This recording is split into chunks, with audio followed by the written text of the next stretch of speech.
अंग्रेजी हुकूमत को पूरा हिला के रख दिया और जलियांवाला बाग का जो सच्चाई था वो पूरे देश की जनता तक पहुंचाने का काम किया। और ये बहुत ही अच्छा तरीका है बॉलीवुड के माध्यम से, क्योंकि किताबें ज़्यादा लोग नहीं पढ़ते हैं बट फिल्में हर कोई देखना चाहता है और कभी टीवी पे आती है, कभी नेटफ्लिक्स वगैरह पे आती है तो लोग देखते हैं। ये मूवी ना किसी मुसलमान के लिए है, ना किसी हिंदू के लिए, हिंदुस्तान के लिए है। हर किसी को घर से निकलकर इस मूवी की सच्चाई को देखना चाहिए कि अंग्रेजी हुकूमत ने कैसे हमारे देश को लूटा और किस तरीके से हमारे देश के लोगों पर अत्याचार किया। और इस मूवी को किसी भी एंगल से आप लोग नफरती मत देखिए। इस मूवी ने एक दिखाया है कि इस देश में जितने मुगलों ने अत्याचार किए हैं उतने ही इक्वली क्रिश्चियनों ने या फिर आप कह लो कि जो ब्रिटिशर्स थे उन्होंने अत्याचार किए। और ये मूवी हमारे सारी उम्मीदों पर एकदम खड़ी उतरी है। इनको समझने की जरूरत है कि भैया हमें हमेशा अपने देश को आगे रखना है, ना कि पैसे को आगे रखना है, ना कि अपने जो जमीन है उसको बेचना है। हिंदुत्व की लहर है भाई साहब। अगर इस देश में अभी आगे बढ़ना है तो आपको हिंदुत्व का साथ लेना पड़ेगा, देशभक्ति का साथ लेना पड़ेगा। नमस्कार, स्वागत है आप सभी का हमारे चैनल पर। आज केसरी चैप्टर 2 देख के जो लोग आ रहे हैं उनसे बातचीत करते हैं कि आखिरकार उनको इस मूवी से जो उम्मीद थी क्या उस उम्मीद पे खरी उतरी है और इतिहास को किस तरीके से दर्शाया गया उसी पे बातचीत करेंगे। सर, आपकी वीडियो काफ़ी लोग देखते भी हैं, आज आप केसरी चैप्टर 2 देखकर आ रहे हैं, जो उम्मीद थी क्या उस पे खरी उतरी है? एकदम जो भी एक्सपेक्ट किया था वो सारे हमारी उम्मीदों पर खरे उतरे हुए हैं। जो इतिहास हम लोग चाहते हैं कि लोगों के सामने आए, जो हमने पढ़ा हुआ या फिर ये देखा जाए कि स्वतंत्रता सेनानी में सिर्फ एक परिवार या एक नाम को दिखाया जाता है, वो कहीं ना कहीं अक्षय कुमार के द्वारा अब उस चीज़ को मिटाया जा रहा है। दिखाया जा रहा है लोगों को कि स्वतंत्रता संग्राम में केवल एक परिवार नहीं था जिन्होंने बलिदान दिया, उनका नाम आना जरूरी था।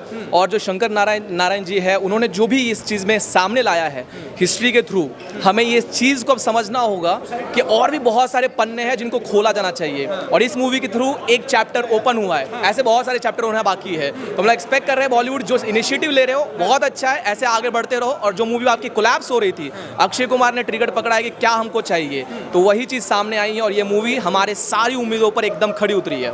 क्या लगता है जिस तरीके से पहले बॉलीवुड कुछ और मूवी बनाता था लेकिन अब इतिहास से जुड़ी हुई वो मूवी बना रहा है, तो क्या सुधार आ रहा है बॉलीवुड में? हिंदुत्व की लहर है भाई साहब। अगर इस देश में अभी आगे बढ़ना है तो आपको हिंदुत्व का साथ लेना पड़ेगा, देशभक्ति का साथ लेना पड़ेगा। वो सारा जमाना गया जब हम लोग सिर्फ नाच गाना देखा करते थे। अब लोगों को पसंद आ रही है स्वतंत्रवीर सावरकर, छावा पसंद आ रही है, अब ये हमको जो केसरी 2 है वो पसंद आ रही है। तो ये मूवीज अब लोग को बॉलीवुड को पता चल गया है कि ऐसी मूवीज आनी चाहिए, तभी हम लोग देखेंगे। लेकिन लोग कहते हैं कि ऐसी मूवी आकर देश में नफरत पैदा करती है, दो समुदाय के बीच में भेदभाव पैदा करती है, ऐसी नफरत पैदा करने लगती है। जालियनवाला बाग में वहाँ ना कोई हिंदू था, ना कोई मुसलमान था, ना कोई सिख था, वो वहाँ पे ऐसा भारतीय थे। रिकॉर्ड में दिखाया गया कि 1600 लोग को डेथ हो चुकी है, ठीक है ना, और ऐसे हजारों लोग थे, वो हजारों लोग वहाँ पर मर चुके हैं। अब उनकी डेथ को अगर आप लोग यहाँ पर नफरत से तोलोगे तो मुझे नहीं लगता कि आप देश के क्रांतिकारी या इतिहास को कहीं समझ पाओगे। तो उसको समझने के लिए नफरती चश्मा निकालना पड़ेगा। और इस मूवी को किसी भी एंगल से आप लोग नफरती मत देखिए। इस मूवी ने एक दिखाया है कि इस देश में जितने मुगलों ने अत्याचार किए हैं उतने ही इक्वली क्रिश्चियनों ने या फिर आप कह लो कि जो ब्रिटिशर्स थे उन्होंने अत्याचार किए। अब जहाँ पे कुत्ता और इंडियन को अलाउ नहीं किया जाता था, उस चीज़ को हमें दिखाना होगा जनता के सामने, और लोग सामने आ रहे हैं। That is very good. तो मतलब बढ़िया लगी एकदम आपको? एकदम फैंटास्टिक है। आप अपने पूरे परिवार के साथ इस मूवी को देखने के लिए आइए। और मैं कोई प्रमोशन कभी नहीं करता हूँ, लेकिन ये मूवी देखनी चाहिए आप लोग को। Thank you so much. आप मूवी देखकर आ रहे हैं केसरी चैप्टर 2, कैसी लगी? क्या जो उम्मीद थी कि भाई बॉलीवुड ने कुछ अच्छा बनाया होगा उस पर खरी उतरी है? देखिए, सबसे बड़ी बात है कि आज मोदी जी की सरकार है, इस वजह से ऐसी फिल्में बन पा रही है। कितना बड़ा प्रोपोगेंडा है ये। 1919 में शायद ये हुआ था मास्करे, और जेनोसाइड मींस जनरल डायर का पूरा जो कोर्ट केस चला, और इसमें जो शंकरन नायर का जो रोल दिखाया गया है उसमें दिखाया गया है कि एक दक्षिण का व्यक्ति जो कि परिपक्व है, अंग्रेज़ों के लिए पहले केस लड़ता आया, लेकिन जब उसे पता चलता है कि हमारे लोगों पे अत्याचार हो रहा है और वो हमें सिर्फ एक कुत्ता समझते हैं। उस व्यक्ति ने लास्ट में बताया कि यहाँ पर इंडियंस डॉग्स नॉट अलाउड, मतलब हमें कुत्ते से कंपेयर करते हैं, उस व्यक्ति ने बताया। तो ऐसा व्यक्ति उनके लिए थोड़ी स्लेवरी करेगा। उसने कहा कि मैं एक प्राउड भारतीय हूँ, और इस फिल्म के माध्यम से वही दिखाया गया है कि कैसे हम लोग हमारे उन अननोन हीरोज़, जो कहते हैं हिडन हीरोज़ को नहीं पहचान पाए। वो शंकरन नायर हैं, वो एक अधिवक्ता हैं। अधिवक्ता तो मोतीलाल नेहरू भी थे, पर उनका कोई ऐसा केस नहीं मिलेगा आपको। बताइए तमाम लोग, बहुत सारे लोग भावुक हो गए इस मूवी को देखकर, वो इतिहास से जुड़ी हुई चीज़ों को देखकर रोना आने लगा। तो क्या ऐसा था कि भाई लोग रोने को मजबूर हो गए? वो जगत, वो जो उनका प्रगट जो लड़का था, युवा था, वो अखबार दे रहा होता है, लोगों को जगा रहा होता है कि रॉलेट एक्ट को वापस लिया जाए। जलियांवाला बाग में क्या चल रहा था भाई, अंग्रेजों के जो अत्याचारी कानून थे उनको वापस लिया जाए। उस कानून का विरोध करने वालों को आतंकवादी दिखाया जा रहा था ब्रिटिश कोर्ट के द्वारा। हमें ये समझना पड़ेगा कि प्रोपेगेंडा वहाँ पे भी था और अब भी, और आप जैसे पत्रकारों को अंत में शंकरन नायर ने उपयोग किया। कैसे उपयोग किया कि कोर्ट हियरिंग में एक जज बिक गया था, उसे लंदन ट्रांसफ़र कर दिया गया था और गिल्टी को भी नॉट गिल्टी दिखा दिया था। जनरल डायर को बेकसूर बता रहे थे वो, लेकिन उस व्यक्ति ने अपना शार्प माइंड दिखाते हुए सारे मीडिया को एकत्रित किया और वहाँ पे लाइव, कहते हैं आज आप लाइव कर रहे हो तो पूरी दुनिया को पता, ब्रॉडकास्ट हो रही है, पता चल पा रहा है। केसरी 2 के आप मेरा रिव्यू ले पा रहे हो और मैं बता पा रहा हूँ। वैसे ही उस व्यक्ति ने कोर्ट की हियरिंग को पूरी दुनिया को बताया न्यूज़पेपर के माध्यम से, और जैसे भी वो छपता था मैगज़ीन के माध्यम से। केसरी 2 में ये सच्चाई दिखा के यह भी बता दिया है कि इस देश का जो चौथा पिलर है, जो चौथा स्तंभ है, मीडिया कितना सशक्त है। उस समय भी सशक्त हुआ करता था। हमारे जितने भी क्रांतिकारी थे वो पत्रकार भी थे, चाहे वो वीर सावरकर हो, गणेश विद्यार्थी हो, चाहे राम प्रसाद बिस्मिल हो। इनकी कलम से लिखी हुई बातों से ही इस देश में क्रांति आई है। चाहे वो राम प्रसाद बिस्मिल के अलावा हमारे भगत सिंह हो, भगत सिंह की भी लेखनी से क्रांति आई। तो वही ये दिखाने का एक तरीका बताया गया है कि जनरल डायर कसूरवार था, हमारे लोगों का हत्यारा था वो, भारतीयों का। और यह फिल्म हर भारतीय को देखनी चाहिए, विशेषकर सिखों को। हमें उन पे गर्व है जिन्होंने बलिदान दिया, और वो आतंकवादी नहीं, गर्वित भारतीय थे। आप बताइए, क्या लगता है बॉलीवुड सुधर गया है कि ऐसी इतिहास से जुड़ी मूवी बना रहा है, लोग पसंद कर रहे हैं, भावुक हो जा रहे हैं? देखो सर, बॉलीवुड सुधरा नहीं है। बॉलीवुड को इस सिस्टम ने, इस यूनिटी ने, जो हमारी सरकार है उसने सुधारा है। क्योंकि यही बॉलीवुड था जो 2014 से पहले लैला मजनू, अकबर रांझा जैसी मूवियाँ बनाता था। और आज ये बॉलीवुड का शिफ्ट आप देख लो, पूरा 360 डिग्री यू टर्न होके अब हमारे देशभक्ति पिक्चरें बनाए जा रहे हैं, हमारे हिंदू राजाओं के ऊपर पिक्चर बनाए जा रहे हैं। तो इससे पता चलता है कि भैया अगर सरकार चाहे, अगर भारत की जनता चाहे तो वो अच्छे अच्छे लोगों को घुटने पे ला सकती है, फिर चाहे वो दाऊद जैसा घुसपैठिया क्यों ना हो। दूसरी बात, ये फिल्म की जो बात अभी आप कर रहे हो, उस फिल्म में देखो आपको अब क्लियर पता चल जाएगा। एक जो वकील था वो कपिल सिब्बल था और दूसरे हमारे राष्ट्रवादी वकील थे। तो भैया कपिल सिब्बल उस दौर में भी पैसे लेके अपने आप को बेच देते थे, उनको देश से कोई लेना देना नहीं था। और आज के दौर में भी कपिल सिब्बल है जो पैसे लेके आतंकवादियों के केस लड़ रहे हैं, चाहे वो तहव्वुर राणा हो जाए, चाहे वो इसके पहले याकूब मेनन, यासीन मलिक, कन्हैया लाल, बहुत सारी लंबी लिस्ट आपको देखने मिल जाएगी। तो इसीलिए मैं कहूँगा कि भैया जितने भी लोग, हमारी आज की जनता है जो लॉयर बनना चाहती है, जो कपिल सिब्बल को अपना आइडल देखती है, कपिल सिब्बल के मुँह पे थूक के, और उनको जो हमारे शंकरन नायर जैसे सर बताए गए थे उनसे इनको सीख लेने की ज़रूरत है। इनको समझने की ज़रूरत है कि भैया हमें हमेशा अपने देश को आगे रखना है, ना कि पैसे को आगे रखना है, ना कि अपने जो ज़मीर है उसको बेचना है। मूवी में देखा होगा कि अधिकतर जो है वो कोर्ट में ही सब कुछ दिखाया गया है, और आज भी कोर्ट की ही चर्चा है किसी भी विषय को लेकर। तो क्या लगता है उस समय का कोर्ट और आज का कोर्ट, क्या बदलाव आता है? कोई बदलाव नहीं आया। इसमें भी कोर्ट बिक गया था। और अभी आपने भी कुछ दिन पहले खबर सुनी होगी कि भैया एक जज का घर जला था, उनके घर में से इतने सारे नोटों के बंडल मिले थे।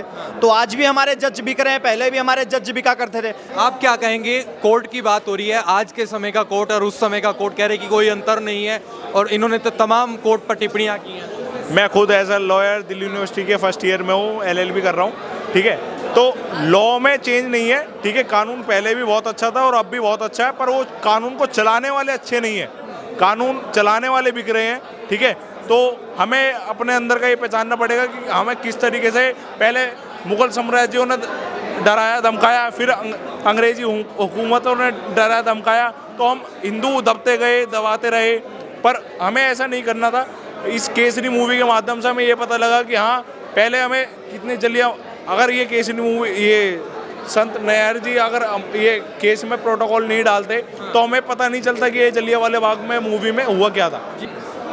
आप क्या कहेंगे, केसरी चैप्टर 2 देखकर आ रहे हैं, उम्मीद थी कि भाई ऐसा ही कुछ दिखाया जाएगा, या जिस तरीके से बॉलीवुड में बदलाव हो जाता है कभी कभी, मूवी कुछ और होती है, दिखाया कुछ और जाता है। देखिए, जिस तरीके से अंग्रेजी एम्पायर का हिंदुओं के मतलब देश के हिंदुस्तानियों के प्रति एक नफरत था, उसको इस मूवी में दिखाया गया कि वहाँ के लोग सिर्फ कहीं ना कहीं अंग्रेज भारतीयों को एक डॉग समझते थे, अलाउड नहीं करते थे। और एक सच्चा वकील, उस समय के एक स्वतंत्रता सेनानी जिनको कहा जा सकता है कि उन्होंने अंग्रेजी हुकूमत को पूरा हिला के रख दिया और जलियांवाला बाग का जो सच्चाई था वो पूरे देश की जनता तक पहुंचाने का काम किया। आज इस मूवी को देखकर हमें ये पता चलता है कि इस मूवी ने कहीं ना कहीं सच्चाई दिखाई है। आज भी इस देश में कई लोग हैं जो टुकड़े टुकड़े गैंग, आतंकवादी और कई लोगों के लिए केस लड़ते, जैसे कपिल सिब्बल हो गया, जैसे मनु सिंघवी हो गया, बहुत सारे लोग हैं। पर उसी तरीके से उस समय भी इंडियन में कई लोग थे, पर आज ये दिखता है कि जो कानून था, कानून के हिसाब से कुछ लोग बिके भी,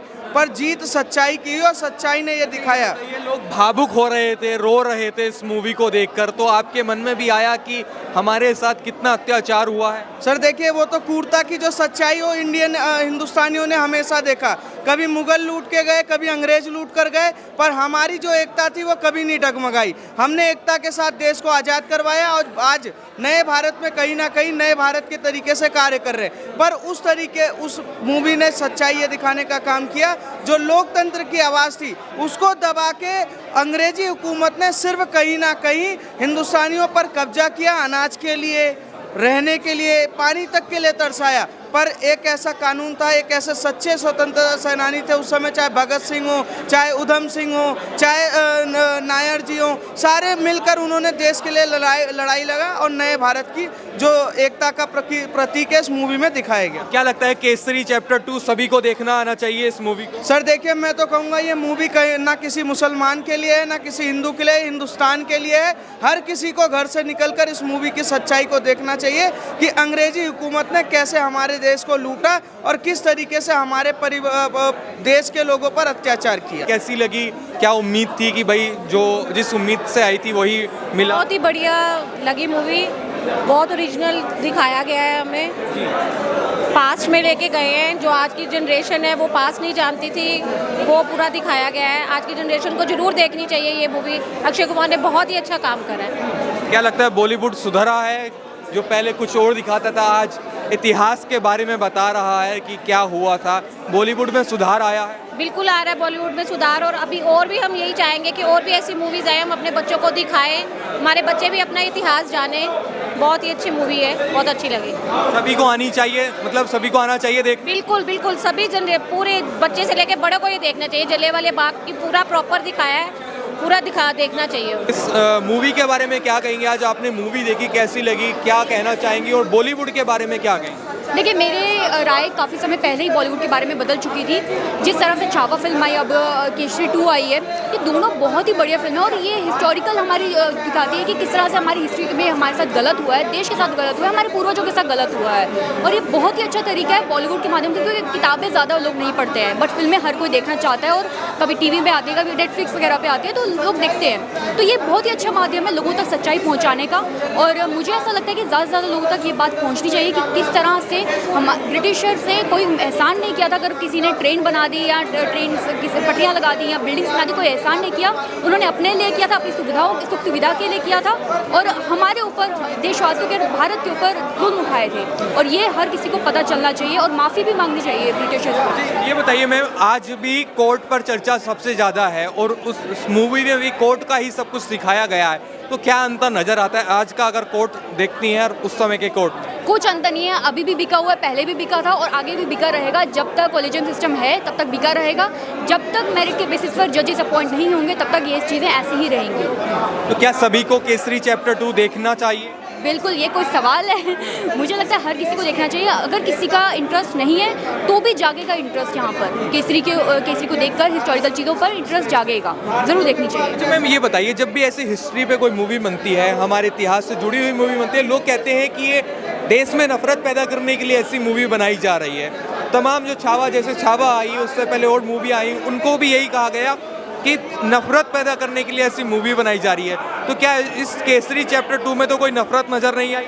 इसमें कैसी नफरत? मुझे समझ नहीं आ रहा किस चीज़ की नफरत। अगर आप कह रहे हैं कि ब्रिटिशर्स के खिलाफ में हम नफरत फैला रहे हैं तो आप खुद एक ऐसे हिपोक्रेट हैं जो सच्चाई देखना ही नहीं चाहते हैं।